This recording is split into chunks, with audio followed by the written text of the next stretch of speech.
In this recording, I'll be going over the De Bello Gallico, Book 4, Chapter 26 and maybe 27, in which remember that Caesar has come into Britain and is going to initially undergo a very difficult time of making a disembarkation because the Brits are right there on the shore, putting a stop to it and being rather hostile and aggressive. So, classic Caesar style, the impersonal passive, it was fought, it has been fought from the verb pugno pugnare, by each, and that's plural, each, sharply. Uter, utra, utrumque means each or one of two. Our guys, however, because, and we here find our verb poterat, they were able neither to preserve their ranks, in other words, keep their formations, ordo, ordinus is the rank or the formation, nor to take a position, stand firmly, remember they're being all sloshed around in the waves, nor to follow the standards, and remember this is a deponent verb, sequor, sequi, secuta sum, and the plural of signum is standards, the, of course, spirit stick that is going to be useful not only for rallying around as far as the spirit of the soldiers, but it really does help them know where their formation and lineup is supposed to be. And some guy, alias means another, but it could also mean some guy from some ship, it implies some random guy from some random ship, any random guy from any random ship, was gathering up himself with whatever standards he had met. Occurra, occurre, occurri, which is here pluperfect, had met, takes a dative object, which is why quibus and signis are in the dative. Well, actually, quibus here is in the ablative, but signis here is the dative object of occurra. So in other words, in the chaos and the melee, they obviously are going to, each individual soldier, just gather up with whatever standard you could, because it is that Leroy Jenkins situation. Greatly magnopere, our guys, because of all that, they were being disturbed.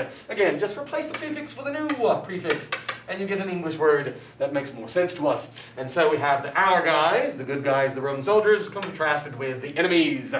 Truly, the enemies, with all the shallows, all the spots that were, of course, able to be walked, not in the depth of the ocean, like what we would say the sandbar, with all the shallow spots having been known, noscere novi notus, when from the shore they, meaning the enemy Britons, had spotted aliquos singulares, some, remember aliquis, aliquid means someone, something, some, any singular fellows, going out, present active participle from the deponent verb egredior, egredi, egressus, going out from their ship, when they had spotted those individuals with their horses, having been incited, they attacked. Literally, they rose up against. Remember that orior, a deponent verb, or riri, ortus sum, that's an S,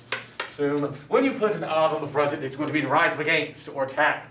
They attacked the impeded ones, that would be the Roman soldiers, remember. And more people, the comparative of the word multi, multi is many, plures is more. More, the more, were standing around the few. Pauci, paukai, pauka, always plural meaning few. And other guys, they were throwing weapons, tela, it is from, of course, the noun, telum, teli, in universos, into the whole lot of them, from the side having been opened. We would say from the opened side, or the open side. In other words, they are being flanked and now having it rain down on them. So here we then have Caesar. When Caesar had noticed a pluperfect subjunctive, because we have a perfect infinitive, vertice, or animat vertice, plus an ending make a pluperfect subjunctive. This thing, now that's a linking qui that we're going to see lots of. So when Caesar had noticed which thing, but you can say this thing, replace it with a hikakok or leilalud, or you say id. What did he do? He used it.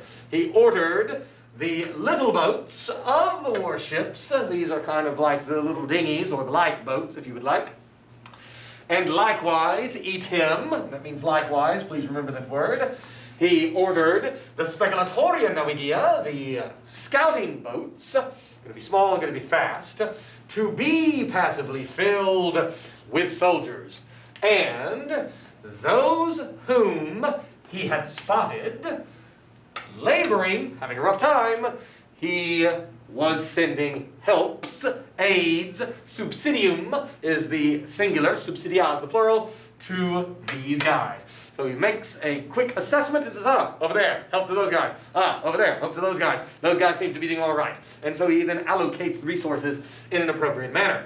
Our guys, simul, and understand this is like a simul-ac. As soon as they took up a position on the dry, in other words, they've made landfall for real, with all of their own guys having followed, sequor, sequi, secutus sum, perfect passive-looking participle, they made, facio facere feci factus, an attack against the enemies, and they gave them, do dare deidatus, into flight. They put them on the run. They obviously lickety-split without any time whatsoever. As soon as the circumstances were even, the superiority of the Romans were immediately manifest and ran them off. And not were they able, have they been able to follow, again, same word, we see it so often, sequor, sequi, secutus sum, longer, comparative adverb, more longly, because the cavalry, the equites, had not been able to capture the island and, or first to hold their course and to capture the island. Not capture as in conquer, but the cavalry, as we will come to learn, had been on different ships that got caught in storms, and so therefore he didn't have cavalry. Otherwise, he would have been able to chase them down, but he couldn't. And this one thing lacked. Remember, if it is going to be de fuo, from de sum de esse, it's to lack. If it's de facio, then it is going to mean to fail. This one thing lacked for Caesar for the purpose of a perfect fortune. It would have been a flawless victory if he had only had the cavalry there, that he could have chased them all down. But you can't chase them on foot. You have to have the horses. And he didn't have them because they had not arrived in the other ships. We continue on in chapter 27. So the enemies, the hostes, having been conquered, perfect passive participle, in the battle, proilium, proilii, a second declension neuter, simul atque is the same as simul ac. As soon as they recovered, they recaptured themselves from their running away, from their flight, immediately they sent messengers, legates, ambassadors, negotiators to Caesar concerning peace.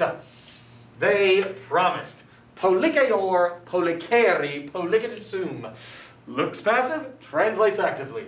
They promised that they, accusative subject, daturos, add an essay to make a future active infinitive, that they would give hostages that apparently they were holding, and that they facturos esse, facio facere, to do or to make, that they would do, that they would make whatever quae he had ordered. This is really imperavisset. We have a syncope going on here. So together, when it's long U and a long A, it's together, with these ambassadors, these legates, Comius, the attribation. Attribation, as in, that is his tribe. He came, did this fellow Comius, whom, having been sent previously, beforehand, into Britain by Caesar, I had shown above. Caesar drops into the first person, because this is not Caesar, the character in the story, but Caesar, the author. And he says, I had shown above. He's saying above, not literally above, but in the previous pages, or in the previous sections of the De Bello Gallico, he apparently had mentioned Comius. This is a fellow that had been sent over to Britain beforehand, as we see, having been sent beforehand to Britain by Caesar, in order to negotiate a understanding that the Britons should stop assisting those on the mainland, France, Gaul, in their rebellion against Caesar. And we learn about this guy who shows up with those legates. So he came, whom I had shown above, having been sent into Britain by Caesar. And those guys, referring to the Britons, they had arrested, they had apprehended this guy, referring to Commius. He, having gone out, perfect passive looking participle, egredio, egredi, egressusum, out of the ship, when he was bringing the commands, the mandates of Caesar in the way, in the method, in the mode of an orator to them. This tells us, in the mode of an orator, that he really was acting in an official capacity, and as an ambassador should have been treated better than being arrested, having gone off of the ship. Not only had they arrested this guy when he was bringing the orders of Caesar in the manner of an orator to them, and they had thrown him, this guy, into chains. So they had arrested him and locked him up. But tablet absolute, then, with a battle having been made, prole prole, they sent him back. And in the peace, about to be sought, this is a gerundive. It is modifying as an adjective, and that's what gerundives are. Secondly, it doesn't have the form for it to be a gerund. They threw the blame of this situation, isaid, whenever it modifies something, is no longer the equivalency of isaid, he, it, but rather like a hikakok, this or these, or lealalud, that or those. So they threw the blame of the situation onto the multitude. The idea is that the leaders themselves can approach Caesar and say, we have more sense than to attack you. We understand that cooperation is in the best interest, but our common people, they would not understand this in this way. And so because of the political pressure from within of our people, we had to attack you. Otherwise, they would attack us. We would be kicked out. And so that's what it says when it means that they threw the blame onto the multitude. We, the leaders, understand. It's the people, and we've got to do what they say. Otherwise, they kick us out. And on account of their imprudence, lack of wisdom, bad reasoning, mistake, and on account of their imprudence, they sought that it be forgiven.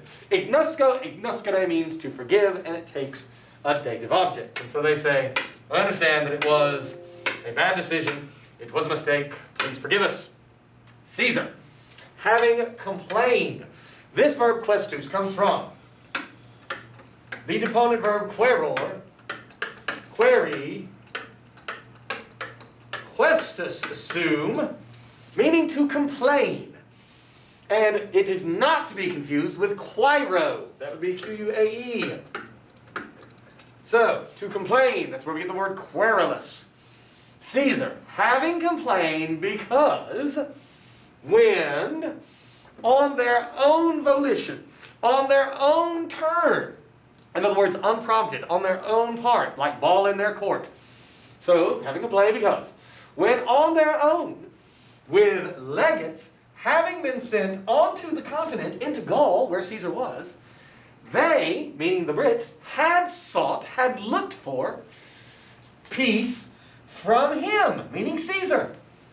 Having complained because they had brought on, Pharaoh, Ferry, Tuli, Latus, again, it is a pluperfect subjunctive here, and it really is petiwisse, but when that V falls out, it becomes syncopated. They tulisset, another pluperfect subjunctive, they had brought on war without cause.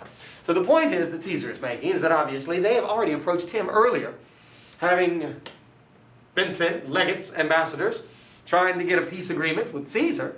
And now when Caesar shows up, there's no even negotiation, it's just immediately they're attacking him. He said, complained about that, having complained, because they had brought on war without cause.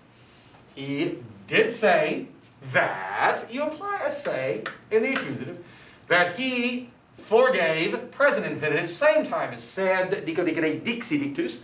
He said that he forgave their imprudence, their lack of wisdom, their bad judgment. And he demanded the hostages. Those guys, meaning the Britons, they immediately gave part of whom, referring to those hostages. So immediately, these 20 guys that are being held hostage, that are your people, your allies, Caesar, you can have them now. The other part, having been summoned, arkeso, arkesere, arkesiwi, arkesitus, to summon. So another part, having been summoned from longer places, villages 50 miles away, let's say. That other part, the one having been summoned from longer places, they said that they themselves, daturos, add an essay to make it an infinitive, that they would give that part in a few days, ablative of time within which, a few days. Meanwhile, they ordered their own people to go back to remigrate into the fields. Remember that almost all armies of this time, the Gauls and or of the Britons that we see here, they're not really a professional army. That's not a standing army, but rather it's probably guys who are usually farmers and that just are going to be conscripted, drafted for individual wars, individual battles. And so they're telling them, go back home to your farms. So they ordered their own guys, the Britons did, to go back to remigrate into the fields. And the principes, the leaders, the chieftains, they began. Now, quaeperunt is the defective verb quaepi. Quaepi, because usually a first principle part is going to end with an O, but this one ends with an I because it's always perfect. E is the it instead of OST. And then the infinitive is the perfect infinitive.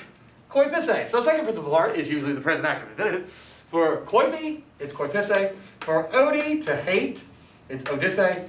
And for memini, to remember, it is meminisse. Koipi means begin. So, and the chieftains began, did begin, have begun to come together on all sides, and they began to entrust, to plead fealty, to ally their selves, themselves, and their citizenries to Caesar.